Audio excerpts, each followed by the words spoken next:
You're listening when you know you're listening, and developing that consciousness as a constant stream in your life is hugely beneficial. I think Hemingway said, "I like to listen. I've learned a great deal from listening carefully. Most people never listen."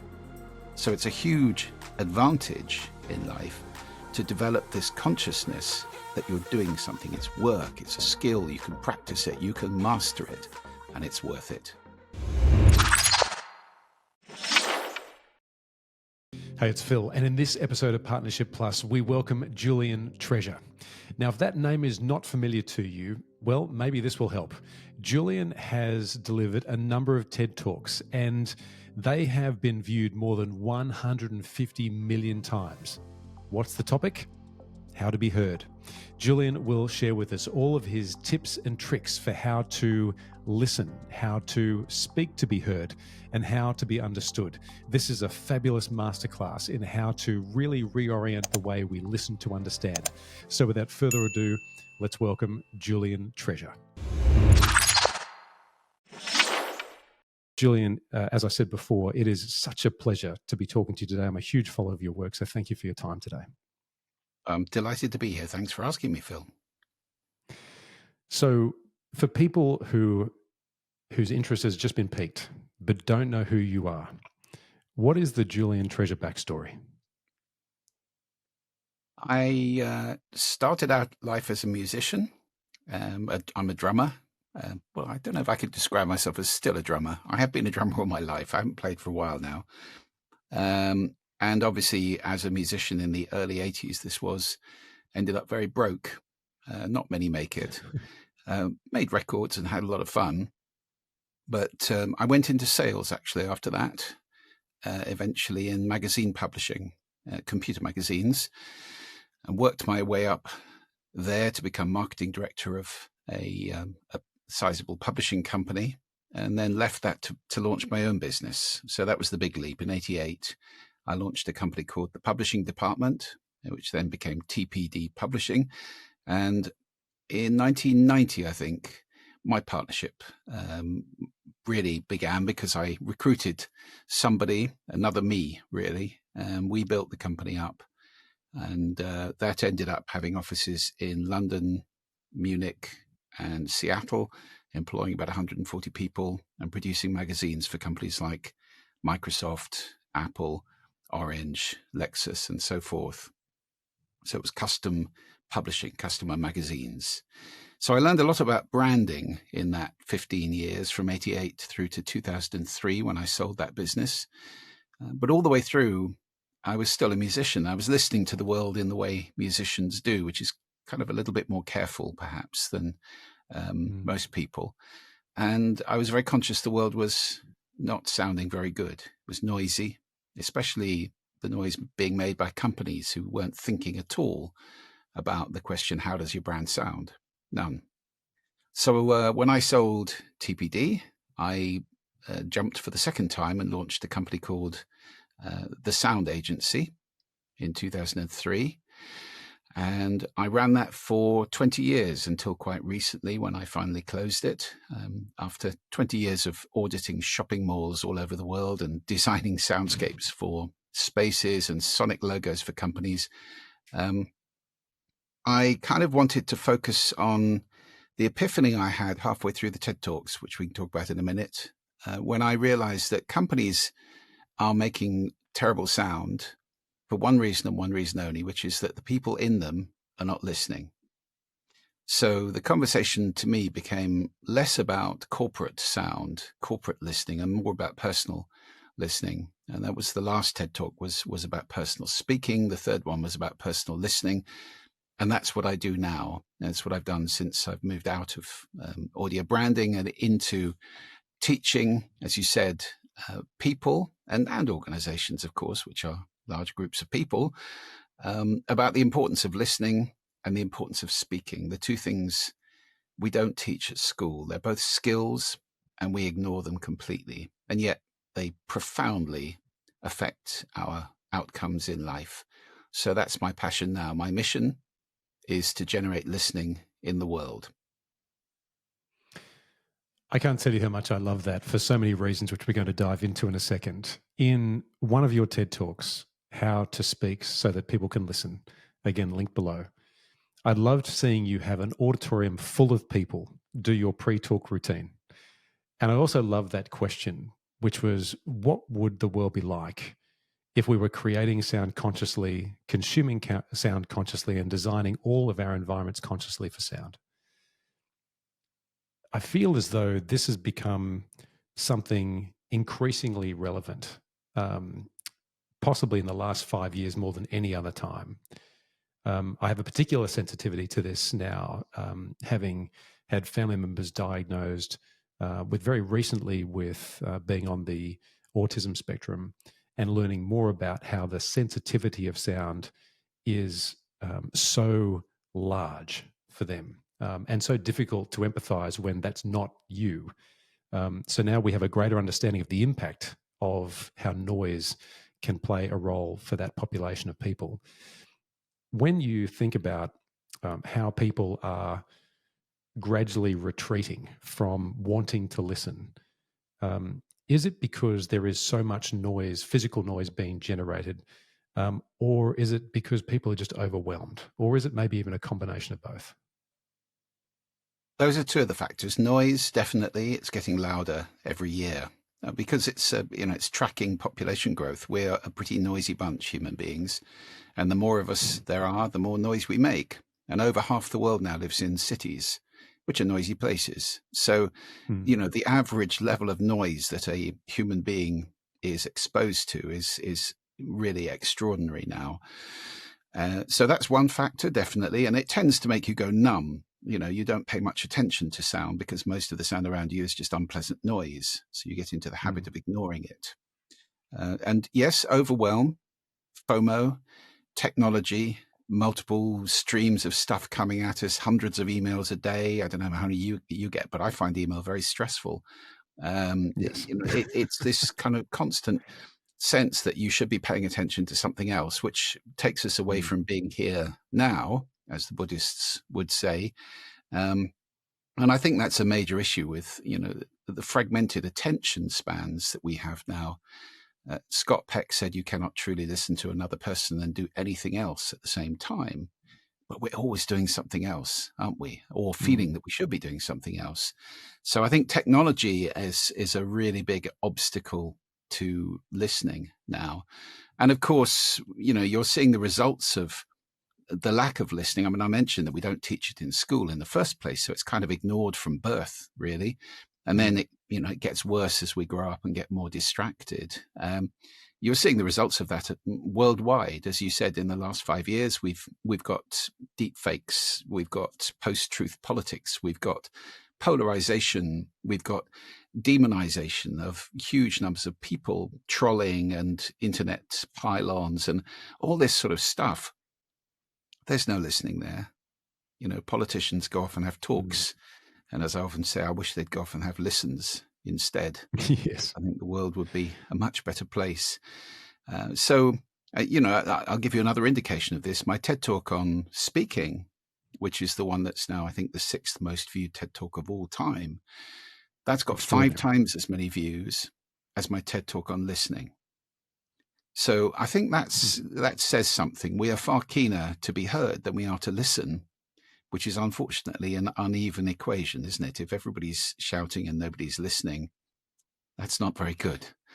So No. listening to me is the foundational skill, and that is the thing we desperately need to focus on, because it's the basis of democracy. How can I live next to somebody with whom I fundamentally disagree if I don't listen to them and attempt to understand them? Because I say, always, conscious listening always creates understanding. If I don't listen, the alternative is what happened in Rwanda a few years ago when neighbors were killing each other with machetes suddenly. Mm. So, we can't take stuff for granted here. We have to start listening. Julian, I'd like to share a story with you about when the profound nature of listening hit me, which was over 15 years ago. Um, and I'm wondering if you have a time in your life where it became very clear to you that this needed to be a priority that you would speak to? I remember being asked to come along to a roundtable in the bush, which was essentially a retreat in a rural part of Australia. And it was there to talk about the environment. And there were a number of people that were brought there specifically to have conversations away from technology and to really connect with our background and our environment. And there's a very famous Australian reporter who I won't mention here. He and I got paired, and it was the first time I'd ever met him before. And I remember him asking me questions, and he sat across from me one night, and all he did was look straight into my soul. And nothing else could have possibly distracted him from what I was saying. And I'm sure what I was saying was not useful. But his craft was more or less to absorb all of it so that he could process. And I've seen him do that to everybody else that he speaks to. And I wonder if that's a journalistic trait. But at that point, even before I had children, where I now realize just how important it is to be right into conversations with them, because I know how quickly this time is going to pass. We have young kids, between the ages of 9 and 12. But that was that moment for me where I think subconsciously decided that I would do much better job of listening so I could understand. Was there a moment for you like that in your life that the switch flicked? First of all, what a wonderful experience for you to have had, because many people have never had that experience of being truly listened to. And, dear listeners to this, how about giving that gift to somebody today? Put everything down, look at them, pay attention to them, give them your whole 100% attention. You might get the response, "What are you doing?" Because people aren't used to being received in that way, unfortunately, Right. in the world. So particularly with children, if you're parenting small children, it's a wonderful thing. You teach them listening by listening to them. Go down to their level, at eye level with them. So you have to get onto the floor and kneel down or something, be at their level and look at them and listen to what they're saying. It's a great, great gift to give your children. And, just apropos of journalists, I'm not sure that is a regular occurrence for journalists now, that kind of listening. They're much more prone to interrupt, 10 seconds into somebody's answer now, because it's all about combative journalism where you're pitting people against each other and, making everything extreme in order to have a fight on the radio or on the television, which is unfortunate. So listening again is going by the board. For me, I think it's been more gradual than that. I think it's been because of being a musician. If you're a musician, and incidentally, the research is quite interesting on this. Musicians have bigger brains than non-musicians. There's a part of the brain, the central part, which connects the two hemispheres, which is enlarged. And it's not surprising if you think about what perhaps, I don't know, a concert violinist is doing when they're playing in an orchestra. They're reading a very complicated code of notes, which can be incredibly dense, and decoding that in their brain at the same time as they're doing some enormously sophisticated and subtle movements with both of their hands at the same time as paying attention to everything else that's going on around them, the conductor, the rest of the orchestra. That is a lot of stuff going on at once. And it's combining a lot of strands in your brain. So the research now shows that musicians, not just professional musicians, but any musicians, anybody who plays anything, does better in lots of cognitive tests. So good piece of advice to everybody listening to this: take up an instrument. It's never too late. Teach your children, get them music lessons. It's really good for you. So for me, it was that, because I played in bands, and if you're playing in, as a drummer, you have to be listening to everybody. And so it's a multi-track listening, and it's very attentive, because if you're not doing that all the time, you're not playing very well. And I developed that kind of multi-track attentive listening, which for some reason I applied to everything I was doing, meetings, being out in the street and so forth, paying attention to what was going on around me. And that to me is, it's the first secret of listening, is to be conscious that you're doing something. Listening is a skill. It's not a capability. Hearing is a capability. You hear everything, depending on how good your hearing is and if it's damaged, but you hear everything. Listening is where you select certain things to pay attention to, and then you make them mean something. So my definition of listening is making meaning from sound.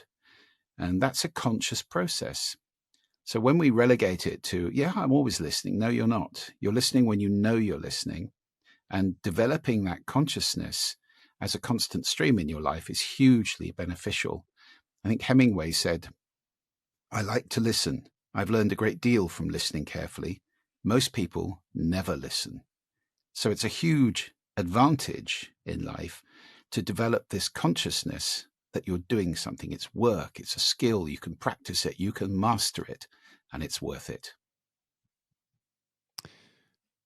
When somebody approaches you wanting help to be better heard, what is it that you help them understand about themselves in order to achieve that? Well, a lot of the time, I come back. If somebody says people aren't listening to me, then the first question is, are you listening to them? Because actually, generally, the best way to get somebody to listen to you is to give them the gift of listening. It tends to be something that cycles in a conversation. At the heart of my work is a simple model where most people think there's a straight line. I speak, you listen, straight line from one to the other. That's not correct. Actually, it's a circular relationship. Speaking and listening affect one another. The way I speak affects the way you listen. The way you listen affects the way I speak, and so on and so on. And understanding that circle is very important. So that's why I'm saying, if you want somebody to listen to you, try listening to them. And there's a little model I teach. A lot of the time it's RASA, which you would have come across in the TED Talk. I think I did that there, which is receive, appreciate, summarize, ask. So receive is pay attention, eye contact, maybe leaning forward slightly. Appreciate is the little noises and gestures we make to show that we're engaged in the conversation. Oh, really? That kind of thing. The S summarizes so, where you close doors, maybe in the corridor of a long conversation. So what we're saying is this, or so what I heard you say is that, did I get you? That kind of summarizing, paraphrasing. And then the A is ask questions, open-ended questions, why, what, which, where, when, who, that kind of questions that don't permit the answer yes or no. And there's a great phrase, which I would tag on to the end of RASA, for anybody who wants to open the conversation and get somebody's attention and have them listen to you. Tell me more. Tell me more about that. You're showing that you're interested, you're teasing it out of them. And as they open up, then it'll become your turn and they will reciprocate much more than they would have done with the gift of their listening. I love that. I often hear a colleague of mine that I speak to very frequently. He has a very regular way of saying to me, say more at the end of it. And it teases me out. And then we end up intending to have a 5-minute conversation, often turns into an hour-long conversation because we've helped each other expand our thinking on whatever the topic is. I love that addition. So when we think about tone, in one of your talks, you mentioned that tone has a relationship to how you're perceived, and how I think you made a comment that we vote for politicians, at least in the UK, you vote for politicians who have a deep tone because it relates to strength, and that has a relationship to confidence. And I'm very curious for how people find that right tone, because a lot of people will think, I have one tone, I speak, noise comes out, and I try to be convincing with whatever tone that I have. But it feels though it's a little bit more complicated than that. And one of your suggestions was to have a speaking coach to help you sort of work out how you vary tone so that you can apply it in different contexts. Have I got that right? Yeah, well, Phil, this is the instrument we all play, and again, we don't teach it in school, which is crazy. We teach reading and writing. We do not teach speaking and listening. This to me is absolutely bonkers, particularly since if you taught to children in the first place how to listen really well, how much more of their education would they receive? It would make it a far more effective process. So, yeah, it's the instrument we all play, and you wouldn't want to walk on stage in the Sydney Opera House and give a piano recital without ever having had a lesson or understanding anything about the instrument. I mean, that would be obviously ridiculous. And yet, I give talks around the world on these subjects to organizations, and I'll be talking to, 500 senior managers, and I'll say, how many of you use your voice in work, giving presentations, selling things, leading teams, and so forth? All put their hands up. Okay. How many of you have had formal vocal training? About 3. It's always about 3. And I think, what is going on? If this is an important aspect of your work, if your voice actually matters, if it affects your outcomes in life, then pay attention to it. And, the heart of that TED talk that went ballistic was where I talked about the vocal toolbox, which is all the things that people don't realize they can pay attention to and use, tools they can pull out of the vocal toolbox to make them more effective and more powerful in their speaking. You mentioned tonality or timbre and pitch, another part of that. And I would include in there also prosody or prosody, which is intonation and the gaps between the words. So these things are all very important. I mean, yes, pitch is important. The thing about politicians with deep voices, that was actually American research. And it's not surprising because we tend to associate deep sounds with important things. I mean, an elephant is rather more important than a mouse in terms of survival. So, there is this very, very long-standing association that deep voices are important. And therefore, we attach that to human beings. And, if you had a politician who spoke like this, it wouldn't work it wouldn't work very well. You can change the way you resonate from, and that's just practice. I mean, of course, our voice all comes from our vocal cords in our throat, but at the same time, we're resonating. So I can resonate up here in my mouth and in my nose up here, or I can move down and resonate in my chest here. Now that's a different sound, isn't it? And we tend to think that people with deeper voices have more authority. It's an association that's out there. So you can practice resonating in your chest. Just put your fingers on your throat and you can start to feel when you're resonating, or just below your throat, the top of your rib cage here. You can feel when you're resonating in your chest, and practice that. It's a good practice to do. And prosody, the sing-song of speech, using your voice. If I spoke all the time on one note, that's called being monotonous. Monotone means one note. Monotonous means speaking on one note, literally. It's not very entertaining, is it? And excuse me. And by the same token, repetitive cadences. And I have to point the finger at your lovely country for this, because there's a particular repetitive cadence that's really gone worldwide. It's called high rising terminal, where you say everything as if it were a question, even though it's not a question, it's actually a statement. A lot of Australians do that for some reason, as well as saying, look, a great deal. But, we all have our catchphrases and our habits. But that, unfortunately, is a rather weak intonation because it's eliding kind of, is that okay all the time? It's asking for approval with that tone of voice. Yes. So something that, is, again, worth paying attention to is any repetitive cadences, because they're boring and they may not fit with what you're actually saying. You mentioned the work you do with organizations and how they are seeking ways to improve collaboration, and so much of what we do in this partnership world relies, like I said before, on the listening and the speaking and the way to understand, and particularly the non-verbal cues that come with all of these things. Because in a multi-organization partnership where you don't get to sit shoulder to shoulder with everybody every single day, the ability to understand what's going on and how to read the plays and how to try and preempt what's going to happen and how to keep a certain level of health in a partnership is super important. In your experience, how can companies foster a culture of effective communication to help enhance that approach to collaboration? Well, it starts from the top. You need to have listening leadership. And it's not enough to have autocratic leadership sending an email around saying tomorrow will be a listening organization. That doesn't work. And it needs to be that it's okay to challenge, for example. It's okay to make mistakes as long as they're not repeated mistakes.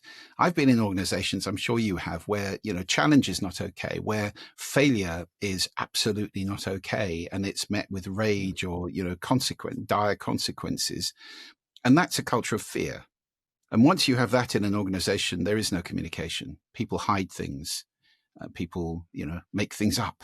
And I've personally suffered a great deal from that in an organization which bought my company and had a huge fail as a result of that exact culture, where things were made up and things were suppressed. It was a very, very messy situation, all down to having an autocratic boss who would not accept failure at all. It needs to come from the top. You need to have processes in place which allow people to communicate and listen effectively in particular. You need to have recruitment, training, assessment, and reward, which are orientated in this way. So just as a simple example, if you have 360 reviews, is there a question in there that says, how good is this person at listening? And do the people who are very good at listening get rewarded for that in any way, shape, or form? Now, this isn't just nice, because, there was a big piece of research done in your country, actually, by Professor Jim McNamara, called the Organizational Listening Project. Well, it was done in Australia, but it was worldwide research. And they found, not surprisingly, that organizational listening was abject. Organizations were putting at least 4 times as much resource into sending as they were into receiving. Externally, that's not surprising. And when you say corporate communication, you immediately think of advertising, PR, social media, outbound, send. There's not a lot of receiving going on. And, we've all had the experience of trying to communicate back to a big organization, which goes press 1 for this, press 2 for this. Your whole time will be 25 minutes to speak to, we're experiencing higher than normal call volumes, all that bullshit, basically. I mean, it's not a good approach to start your relationship with a customer with an outright lie like that, which is what it normally is. So the listening, no, not very good. And what the Organizational Listening Project found is that the organizations which were rated as better listeners had better staff and customer retention, they had higher productivity, they had better results in all sorts of different metrics. The ones that were rated as the poorest listeners had more crises and more criticism generally. So listening pays. It actually has a return on the bottom line, better listening, not to mention, avoiding being the next Kodak, where, people will always need pictures. We'll be fine. You need to listen just like a squirrel listens all the time for danger. He'll be eating his nut and looking up and listening. Most of all, it's our primary warning sense, and that should apply to organizations just as much as individuals. Although I have to say, Phil, these days when I see cyclists riding around with headphones on, I think we've lost contact with that primary warning sense somewhere along the line. Yes, as a former competitive bike rider, I never ever had headphones in for the reason that I feared for my life. If that was the case, Exactly. it's dangerous enough to be out there. Julian, when we think about non-verbal communication and the role that plays in engendering trust, maintaining trust, I spend a lot of time and I see many people posture in very strange ways when they almost have made up their minds that they don't want to engage and communicate or listen to someone else. Yet there is huge value if you zoom out and look at the overall context for why 2 companies would have come together to achieve an outcome. I guess my question is, in your experience, how important is nonverbal communication in maintaining a strong relationship and strong partnerships? I think body language is very important. I mean, I should say that age-old piece of research, which is parroted repeatedly on the internet, which purports to show that nonverbal communication is 83% of communication is rubbish. That is a very poor piece of research, which has been repeated so many times that everybody now thinks it's true, and it's not true. And it didn't even say that in the first place. So be wary of that one. I think nonverbal communication is extremely important, but it's not as important as what you say and how you say it. Your voice is massively more powerful than your posture. I'm not saying posture isn't important. Of course it is. I mean, I teach people an exercise for posture, which is to imagine a string attached to the top of your head and everything dangling from the string. And that is simple and puts you immediately into a good, relaxed, vertical, shoulders down, everything's nice and relaxed posture, which is not going to be distracting or awkward. And, you know, posture can tell all sorts of stories. Look at Pamela Meyer's excellent TED talk on lie detecting. And she talks about people whose feet are pointing for the door, or who put obstacles on tables in between them and the other person, and all this kind of stuff. Yes, you can start to be an FBI lie detector. I mean, absolutely.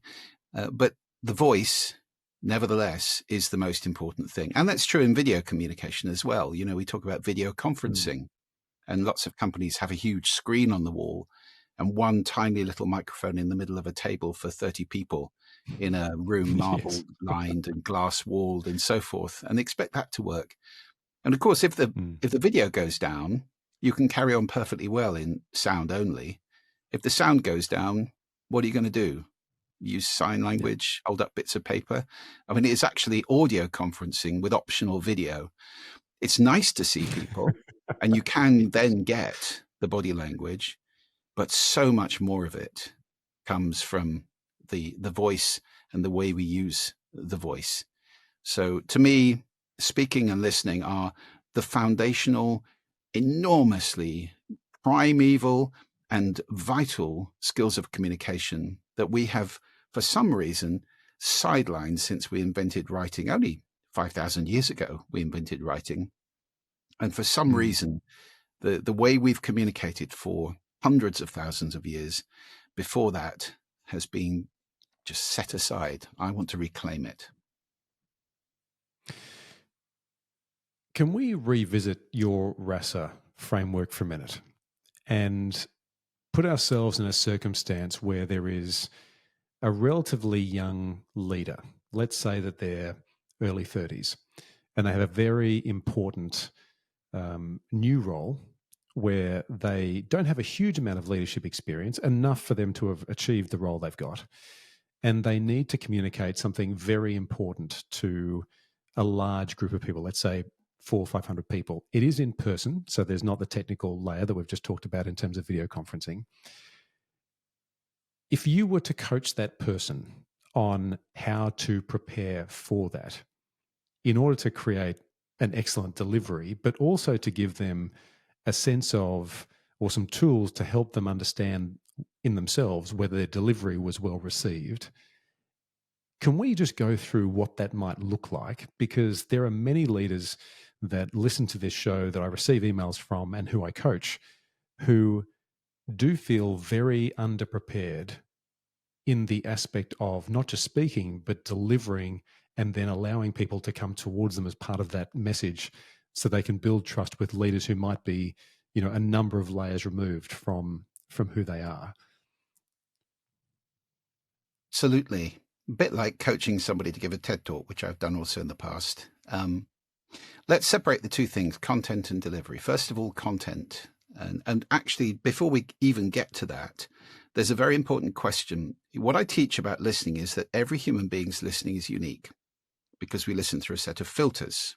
Now, we don't need to go into what those are at the moment, but you've come a different road to this conversation to me, Phil. You've had a different life. You listen through a set of filters, which you've built up over your life. So do I. And that means it's a very powerful question to ask yourself, what's the listening I'm speaking into? Because it's not the same as yours. And that's the first mistake that most people make. They assume, you know, you've got an audience of 400 people, you're just assuming they all listen like me. So you're not going to be speaking to 400 you. They're going to be speaking to 400 individual different people who come together at that moment to create a gestalt listening. And that changes through the day. I'm often put on after lunch. So they think he's a TED talker, he can deal with it. After lunch, everybody's had food, they're a bit sleepy, it's a bit slow, the blood's gone to their gut and so forth. It's called the graveyard shift. So the listening will change through the day, and it changes from person to person and group to group anyway, depending on what they've got going on too. So ask yourself the question, what's the listening I will be speaking into? And you can do that by analyzing the demographics, the psychographics as far as you can of the audience. Understand, what are their problems? What are they worried about at the moment? Why are they here? What are their intentions? So when you're designing content, bearing that in mind, what's the listening I'll be speaking to? There are three intentions you have to be clear about. There's your intention for you. There's your intention for the audience. What journey are you going to take them on? What gift are you going to give them that will leave them changed at the end of your 10 minutes or however long it is? And the third intention is their intention for them, which you have to guess. And it's a good question to ask yourself. If I were in that audience, what would I be wanting? So having done all that, you can then design your content to meet, as best you can guess, their intentions, your intentions for them, and your intentions for you. And you can ask yourself questions like, so what? Very important question. Put yourself in the audience's shoes. So what? Why would I care about this? A very good question to ask. So that's just a moment on content. Let's assume you've got a nice talk. It's going to be appropriate and it's going to be interesting to them. We're now into delivery, where I think a wonderful attitude to foster is within the context of the phrase, it's not about you, because it's never about you. When people go on stage and it's all about them, it's obvious and it doesn't connect with the audience. So it's not about you. What is it about? It's about a gift. Now, if you're about to give your child a Christmas present, you just imagine how you feel about that. Here you are, you're excited, you're happy, you're beaming, you're giving them something they're going to love. Walk on stage like that. I've got this great gift for you. I'm about to give you. And that's how you're feeling. And you will automatically do, what I suggest people do going on stage, which is best. That's breathe. Big breath in. Your voice is just breath. Expand your awareness to really take in the whole room. Take up your stance, straighten the head, nice and relaxed, and smile because you're happy. You're going to give them a gift. And what you'll find is it makes a good connection with the audience and they will smile back. And then after that, it's about the vocal toolbox. It's about being conscious of what you're doing, taking them on that journey with them, interacting with them as, you can give them exercises like I did in that TED talk, or simply ask questions, hands up. How many of you, that kind of thing, that it's all good to get the state change, to involve people in the talk. It's not just you lecturing them. That's not a great way to be. And then at the end, absolutely, you've delivered your gift. They've now got something. They've moved from where they were 10 minutes ago to where they are now. They're in a different place. They know something new, or they're excited about doing something new. They're motivated in some way, according to whatever you've given them. And you can say at the end, I'm here. I'll be down at the bottom of the stage there. If anybody wants to come and have a chat with me about any of this and explore any of it, I'd be absolutely delighted to do that, and have a stack of business cards in your pocket. And off you go. Shake hands, meet people, swap business cards. And that's the way it works. Be available and listen to them as they come up. That's the secret. So there's that's a tiny little potted masterclass in public speaking, I suppose. But there are some important principles in there which will help anybody to deliver a really good talk. I do love that. I started my career in the army, and I remember having a company commander who I was very new to this battalion, and as a bunch of the new guys that were there, we were introduced to our platoons and our sections. And when the OC came around and he had a chat to us to welcome us, he said to us at the beginning of his talk, "I will be here for as many questions as you have." And in the beginning, no one was willing to ask a question. We were brand new soldiers. This was a major. We didn't really know how to communicate with him. But after a little bit of a warm up, we were able to spend a good hour and a half, where previously he had said to us afterwards, the longest this had ever gone for was 20 minutes. And I'll never forget the ability to stay behind afterwards and answer whatever question you had. That was for me 25, almost 30 years ago. And it's one of those things I've never forgotten. Yeah, it's wonderful. Where does silence play a role, Julian? I mean, I've heard many people try and do a very clumsy pause for effect, as they might suggest, where it actually has not been well timed. It's been, in most cases, designed to catch people out because they've realised their audience has not been listening. Not particularly useful as a tool, as far as I can tell. But there is, in the cadences that I've seen when you speak, you do give the audience just a moment of pause to almost take in what you've said, process it a little bit before you serve the next level of insight. How should we think about silence in communication? Very important. Silence is the baseline. It's the thing that makes music make sense. It's the thing that makes conversation make sense. It's the gaps between the words which allow you to make sense of them. Otherwise, it would just be a jumbled nonsense. And unfortunately, as I said, with half of the world, more than half the world in cities, many people don't experience silence at all, or, very often. And unless you can get out into the country and do a bit of Shinrin Yoku, forest bathing, and really experience the peace of nature, many people have lost contact with this very important baseline, and it is critical. So I recommend getting silence, or the nearest thing you can to it, at least a couple of times a day for a few minutes, sitting peacefully and quietly. You can meditate if you like. You don't have to. Just be quiet and let your ears recalibrate, and it will sharpen your listening and your appreciation of the sound around you. Also, it makes you comfortable. So becoming comfortable again with silence is very important for speaking. You don't have to fill every moment with ums and ers and knows. And indeed, that is one of the biggest mistakes I see people making, especially if they're nervous, is to start speaking very quickly and fill every bit of the talk with sound, which again starts to become just noise. So you need the gaps, and you can use pace to emphasize things. Now, I give talks on stage, and on stage I can stop for the longest time. People are frightened of silence. I can stop for a minute.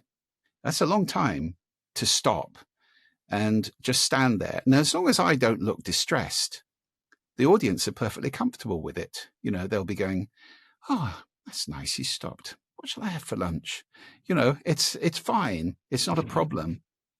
And people do perceive it as a problem. Obviously, if you've lost your track, if you're relying on memory to give a talk, and the chain has broken and you're cast adrift, that's a bit stressful. I've seen people on TED stages do that and have that experience. What happens at TED? The audience start to applaud. They're saying, "We're with you. Don't worry. We're here to listen to you.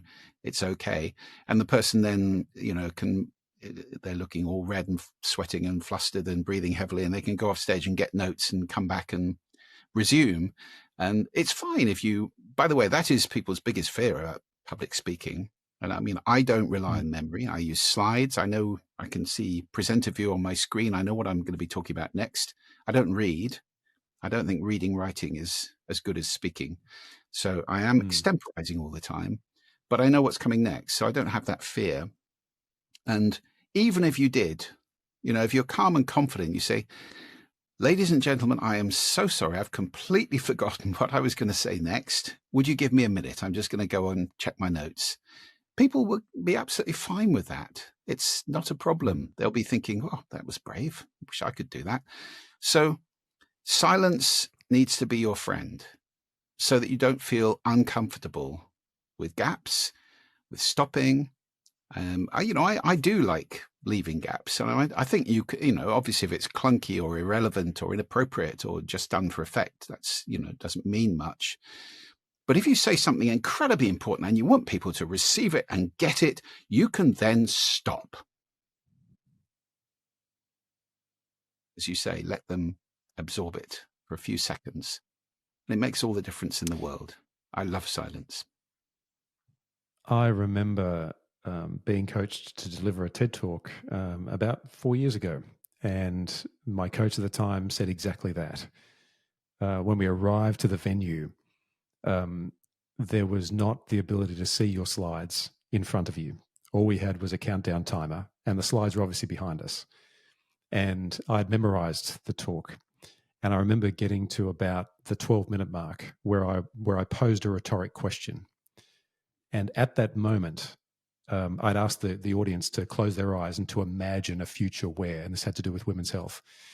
And as soon as I asked the question, every conversation I'd had in my healthcare career with women, with mothers, with carers, came flooding into the center of my brain, and it made me feel quite emotional.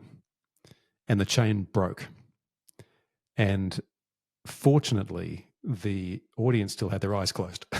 So I was able to turn around and quickly look at the slide I was on to recalibrate and reset before they realized what was going on. And then I closed out the talk after that. And I remember at the end of that, the crowd was very gracious, and I sat down and I was completely exhausted. I've never felt more spent in my entire life going through that process. And I think it cured me of knowing that, you can recover off the back of those kind of things. I've never had a problem since. But I hear you. It's acknowledging that the crowd is there usually to listen and to take on board what you've got to say is a very important thing to keep in mind before you walk on stage. And another big lesson from what you had there, of course, is something I talk about the PPD of public speaking. The first P is prepare. Sorry, the first P is practice, which we've talked about, actually practicing what we do. The second P is prepare. And that involves checking with the venue what the facilities are. And, something I always stipulate is, there's a table in front of me, my Mac is on the table, I can see the screen, I need an HDMI lead on stage, I need a power lead on stage, blah, blah, blah. That's always there.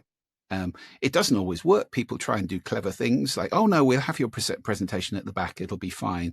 And then they didn't put the right font in, and the designs are all messed up, and somebody at the back is having to cue the slide advances, which are critical for me when I'm talking, and it's out of sync and so forth.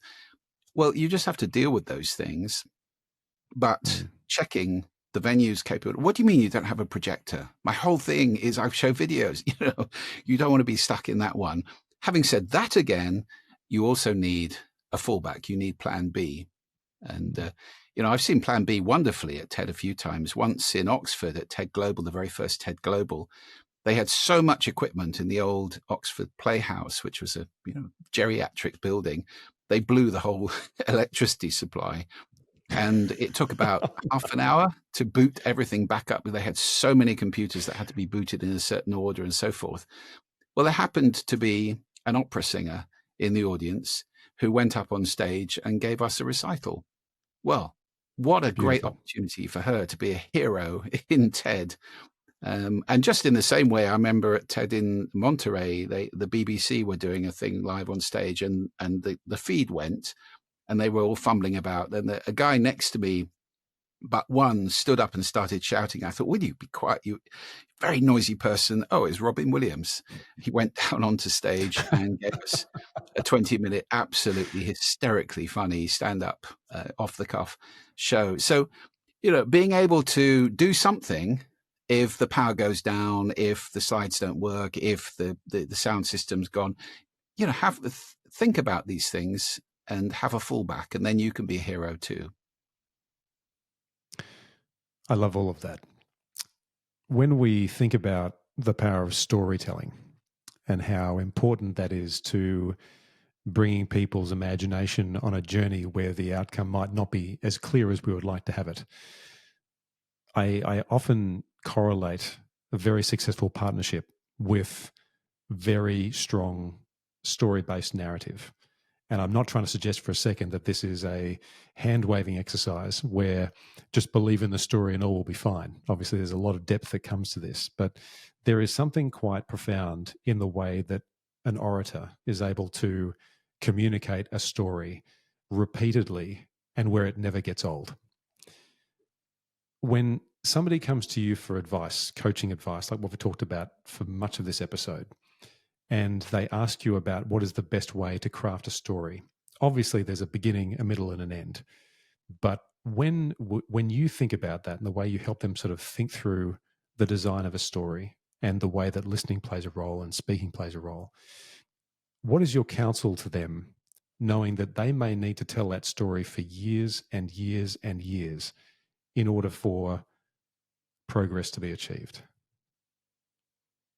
Well, you're right. Storytelling is extremely important, and it's another dying skill, isn't it? Once upon a time, that was the evening's entertainment. Everybody was sitting around a fire telling stories.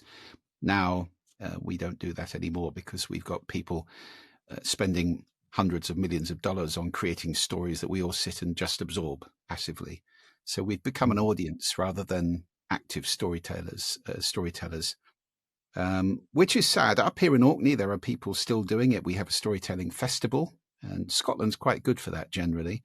And stories are, they can be apocryphal, they can be legends, myths, and all those kind of things which weave many people together.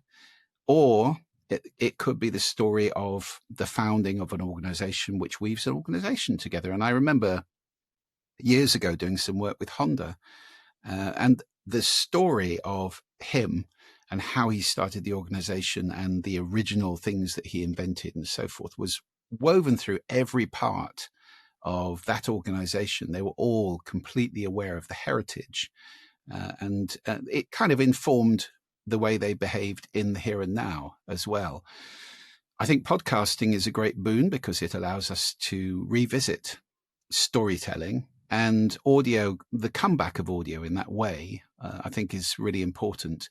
I'm surprised more organizations aren't using that internally to tell stories. The founder, maybe there are recordings of the founder talking to people and doing things, and you can weave together a wonderful audio documentary, which is moving and inspiring and much better than a, on-ramp 2-hour induction talk or something from somebody. So in terms of inculcating the values of an organization, I'm assuming it's got some, into the new recruits, which is one of the hardest things. It all dissipates, doesn't it? I mean, it's fine when you're growing from 1 to 12. That was my experience with TPD. 12 is about the most people you can get around a table in a restaurant. And I think that's significant, because the moment you go past that, you've got the other table where the boss is not. So you start to have a sort of us and them. And then once you get past about 30, 40, 50 people, it's, who's that? Oh, yeah, they've been with us for a week. Oh, really? You kind of lose that family unless you are really diligent about walking around all the time, and, you can do your best. But once it gets to 100, 200, you've lost contact with the grassroots, and they need to know something. They're not going to get it from you individually. So I think story in that sense is really important. And externally, I mean, there are a proliferation now of agencies. No, there is a proliferation of agencies around the world who focus on story and purpose, purpose-driven businesses telling stories as opposed to marketing. It's telling a story. So I think we're kind of seeing a renaissance of story. And it can be a classic story with a hero and a journey and a villain, or challenges and tools and helpers and, all the things that we know from Star Wars and Lord of the Rings and whatever. Or it can be a much more personal story, like the little story I told about my mum, which was true in the TED Talk, talking about negativity. When I took in a newspaper to her when she was in hospital having hurt her hand towards the end of her life. And I said, oh, look, it's October the 1st. And she said, I know, isn't it dreadful? Well, that sums up overwhelming negativity as well as anything I could possibly think of. And it was true. And it was what happened. And I had that reaction to it, So they can be very short, or, just think of Ken Robinson's wonderful story in his number one of all time TED Talk about the little girl in the drawing class. I won't spoil it, and people should go off and see that immediately if they haven't seen it before. Oh, we'll link to that straight away. Yep. But that summed up his entire talk in a 20-second story, which was brilliant and memorable and wonderful. So yes, I think storytelling is magical, and I think we need to rediscover it in the strongest possible terms. I have two other questions for you before we get into the rapid fire, which has become famous, the last 5 questions of any conversation that we have here. Let me ask you, when it comes to partnerships that have surprised you, maybe the exemplar partnerships that you hold true as being the ones that really ignited or opened your eyes to the power of partnering with someone else or with another organization, what is that case study that keeps front of mind when you contemplate the idea of entering into a partnership or trying to drive people together when you can see opportunity for a partnership? It's a broad church, isn't it? The term partnership, and you can be talking about suppliers, consultants, business partners, organizations with whom you partner, joint ventures, and so forth. I've never forgotten the phrase that a very wise printer, who was a huge partner to my publishing company, said. He said, "I've only got 3 principles: have fun, make money, and do business with people you like." Well, I don't think you can get too much better than that. If you have the right sense of somebody, and most of my partnerships in life have been with individual people. So it's the third of those which has really been important to me. Whether it's, my old friend Rod Banner, when I started TPD, when he was there, when I left my previous company, he gave me a roof over my head. He rented me a desk. I helped him. He helped me. I helped create a piece of research which really established his company. And then he gave me the resources I needed to establish mine. So that kind of partnership, it's always been to me about somebody I like and trust. That drives it. I've had experiences where that hasn't been in play and they've not turned out that well. There's a gut feeling here. There's an intuition. I've learned to go with my intuition, definitely. So that trust, I think, is core. I couldn't agree more. I look at the state of the world right now, and I don't see it in great shape. I see there's a lot of division. There are many things not going to plan. We have large problems that I don't think we fully understand nor how to really address. And they're things that transcend generations and cultures, and there's a lot of complexity there. One of the antidotes, I think, or one of the potential antidotes for that, I think, is the capacity for leaders to think differently about how they can come together with their companies, their people, their influence to try and affect a very different kind of outcome. We see this in the Pacific Islands all the time, where nations are very small and they just don't have a footprint or a population to do everything themselves. So they band together with other island nations to make their region more safe or more secure or more prosperous. What do you think leaders are missing about the potential to engage in partnership to affect an outcome that they may have already realized they can't do themselves? Well, I think a lot of the time it's clarity in alignment.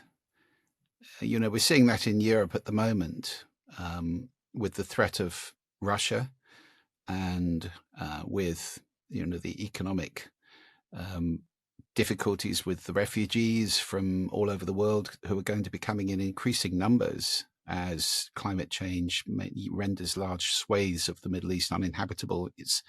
These things are going to go on, and there's a lack of alignment, I think, where parochialism, local interest, xenophobia, the old human issue of fear and hatred of difference. These things are really in the way, and the alignment doesn't seem to be there. So they're not setting any clear goals. There's no vision that I see. What is Europe going to be like in 10 years? I've not seen anybody talk about where it's headed. It seems to be all about managing today's problems, not having a clear strategy to arrive at that place at that time. And if there were a strategy, there's not a lot of review going on of whether we're on track or not. So there are a constant series of knee-jerk reactions to things. It's all very reactive. And I think partnership needs to be proactive. I mean, you're doing this for a reason. There's a destination. And without that, it can't really work very well. So I think that's the biggest thing that's missing, clarity of alignment and goals. For anyone who is listening to this or watching this, I hope while you've been doing this, whilst I would have liked you to have been paying full attention to this conversation, I suspect people have gone to look at the show notes or have looked for other resources. And I strongly recommend that you look at the domain that is right behind Julian right now, juliantreasure.com, but look at the TED Talks in the order that we've put them. We'll add the other ones we've mentioned in this episode as well.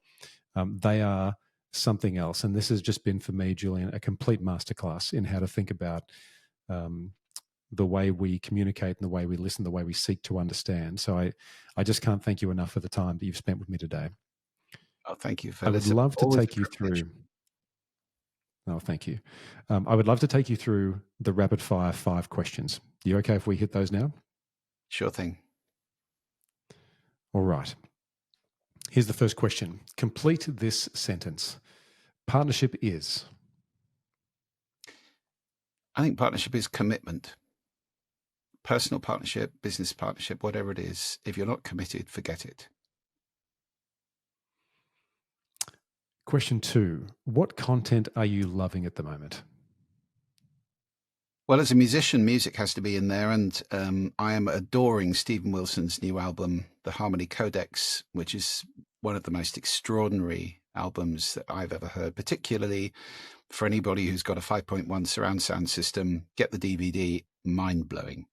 So that, and then Substack and Notion are really, I'm posting on Substack, and I love Substack. I think it's creating a new model for creators, and it's a very exciting place. And I've recently discovered Notion, which I'm enjoying hugely, as I've always been looking for somewhere to put all that stuff that I think of every minute. And Notion appears to be that, which is wonderful for me. And the other thing is I've been working with Ally Studios in Los Angeles to create an AI me, which is pretty nearly complete now. And I've been talking to it this morning. That's quite exciting. I'm kind of loving that, although it's spooky. But yeah, that I think is the content. Oh, that's fantastic. Well, I'm looking forward to learning more about that. We might talk about that off air. That sounds like a fascinating project. What's the worst piece of advice you've ever received, and why? I think it was to sell TPD publishing.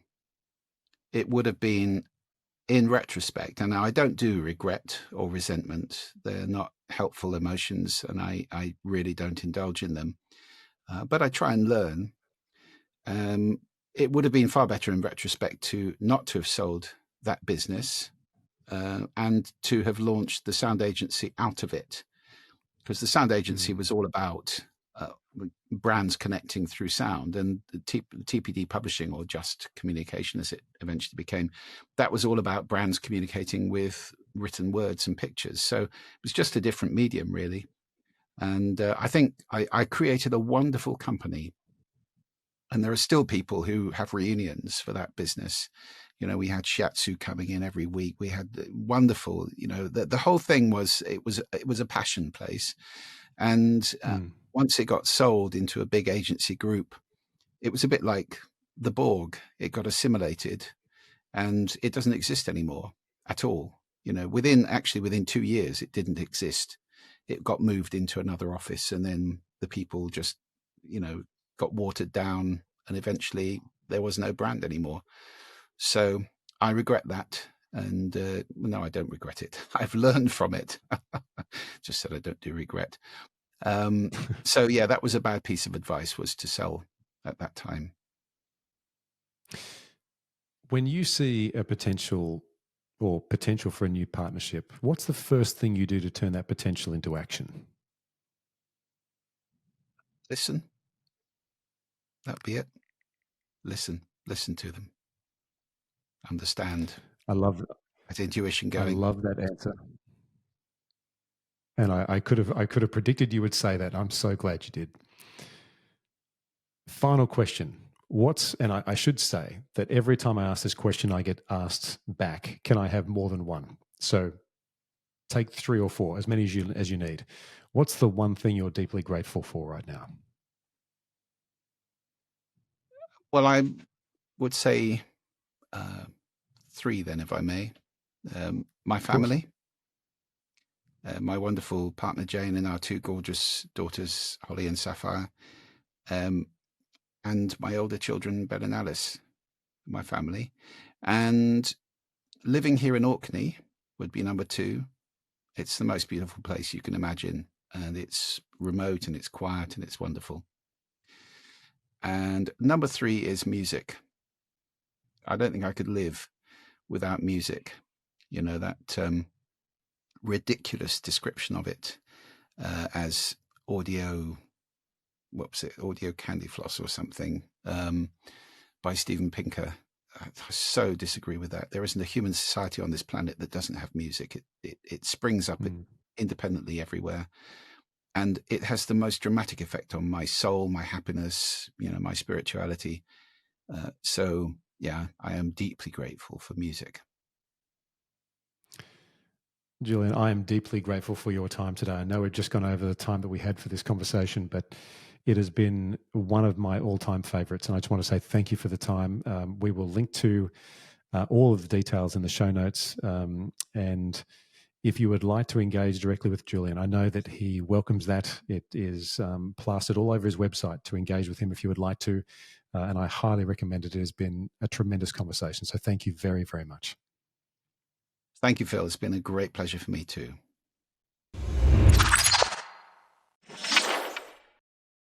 Hey, it's Phil, and thank you so much for making it to the end of this episode of Partnership Plus. If you're one of the 61% of people who have discovered this episode and you haven't subscribed to the YouTube channel, please go ahead and do that. The bigger the channel, the bigger the guests. Thanks again, and I'll see you in the next episode.